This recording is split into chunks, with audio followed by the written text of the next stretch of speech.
ហេតុអីបានខ្ញុំផ្លាស់ប្ដូរមករស់នៅប្រទេសញូហ្សេឡង់ខ្ញុំពិតទៅខ្ញុំមិនដែលគិតថានឹងផ្លាស់មកនៅប្រទេសញូហ្សេឡង់ទេញូហ្សេឡង់ក៏មិនមែនជាប្រទេសដែលខ្ញុំសម័យថាបានមករស់នៅដែរហើយមូលហេតុដែលខ្ញុំបានមកនៅទីនេះដោយសារតែគ្រួសារខ្ញុំនឹងគាត់បានទទួលអាហារូបករណ៍ដើម្បីមកបន្តការសិក្សាអញ្ចឹងខ្ញុំក៏សម្រេចចិត្តលាឈប់ពីការងារពេញម៉ោងរបស់ខ្ញុំនៅប្រទេសកូរ៉េហើយមកចាប់ផ្ដើមជីវិតថ្មីជាមួយគាត់ព្រោះថាពួកខ្ញុំមាន long distance relationship នឹងយូរដែរហើយប្រហែលឡើង7-6 ឆ្នាំមកប៉ុន្តែមុនពេលផ្លាស់មករស់នៅ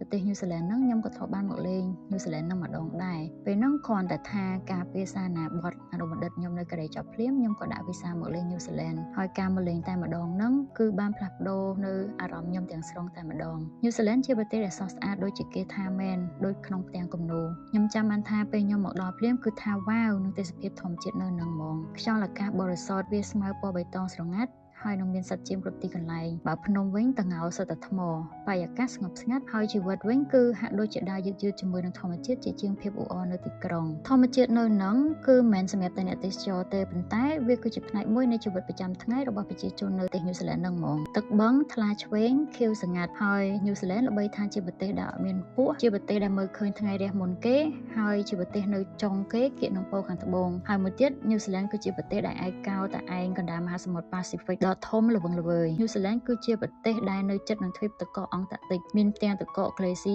ហើយនឹងអ្វីៗជាច្រើនទៀតដែលសុទ្ធតែជាអ្វីដែលខ្ញុំធ្លាប់តែរៀននៅក្នុងម៉ោងភូមិវិទ្យាអ្វីទាំងអស់ហ្នឹងធ្វើឲ្យខ្ញុំមានការភ្ញាក់ផ្អើលជាមួយប្រទេសញូហ្សេឡង់មែនទែនហើយក៏មានអារម្មណ៍ថាចង់ស្វែងយល់បន្ថែមទៀតពីប្រទេសមួយនេះអញ្ចឹងហើយបានជាខ្ញុំអត់មានការរីរែកនៅក្នុងការផ្លាស់ប្ដូរមកនៅប្រទេសញូហ្សេឡង់ទេណាមួយទៀតប្រហែលដោយសារតែវាមិនមែនជាលើកដំបូងដែរដែលខ្ញុំផ្លាស់ប្ដូរមករស់នៅក្រៅប្រទេសមកទៅតែយ៉ាងណាទន្ទឹមនឹងអារម្មណ៍រំភើបប្រកបណាស់ភាពភ័យខ្លាចគឺនៅតែមាននៅក្នុងការដែលយើងត្រូវផ្លាស់ប្ដូរមករស់នៅប្រទេសថ្មីជួបជាមួយនឹងមនុស្សថ្មីភាសាថ្មីវប្បធម៌ថ្មីអ្វីៗទាំងអស់ត្រូវចាប់ផ្ដើមជាថ្មីជាពិសេសដែលសំខាន់ជាងគេហ្នឹងគឺត្រូវ stress ជាមួយនឹងការរកការងារថ្មីម្ដងទៀតអូខេអញ្ចឹងចុះបងប្អូនវិញមានបទពិសោធន៍និងមូលហេតុអ្វីដែរទើបសម្រេចចិត្តផ្លាស់ប្ដូរមកនៅក្រៅប្រទេសអាច comment នៅក្នុងវីដេអូនេះបានខ្ញុំក៏ចង់ដឹងពីបងប្អូនដូចគ្នាហើយបងប្អូនដែលបានមើលវីដេអូនេះហើយកុំភ្លេចជួយចុច like និង subscribe channel YouTube ដ៏ថ្មីស្រឡាងមួយនេះផងខ្ញុំនឹងធ្វើវីដេអូបន្ថែមទៀតនិយាយអំពីការរកការងារធ្វើការរស់នៅដំណើរកម្សាន្តនៅកន្លែងស្អាតៗប្លែកៗនៅប្រទេសញូហ្សេឡង់ក៏ដូចជា culture shock និងការលំបាកនៅក្នុងការចាប់ផ្ដើមជីវិតថ្មីលើទឹកដីថ្មីនេះផងដែរ